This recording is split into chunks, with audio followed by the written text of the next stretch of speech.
Vi abbiamo raccontato le morti più strane. Tutti lo chiamano Giovanna Ricca a parabola. Vi abbiamo svelato il gergo tecnico. Quando diciamo in gergo tecnico. Vi abbiamo mostrato come si morì subito. E si morì subito. Si morì subito. Vi abbiamo tenuto compagnia per molto tempo, ma tutto ha un inizio ed una fine. Tenetevi pronti. Sta per cominciare l'ultimo episodio di 1000 strati per morire.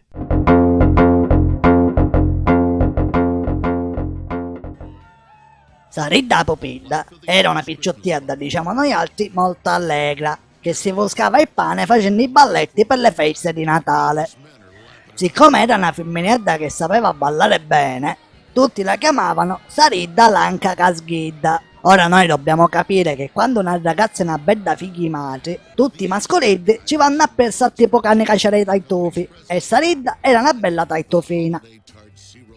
Siccome questa picciottetta si aveva scuidato di fare i cartolini di Natale, ha approfittato della macchina fotocopiatrice per fare i biglietti d'auguri. Tutto insieme la sciddicò a chiummo sopra vetro e pigliò la scossa.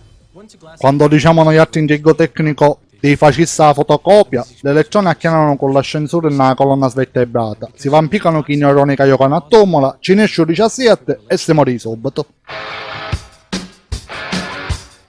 Carissimi fan, grazie a tutti coloro che con affetto hanno seguito gli episodi di 1000 strade per morire.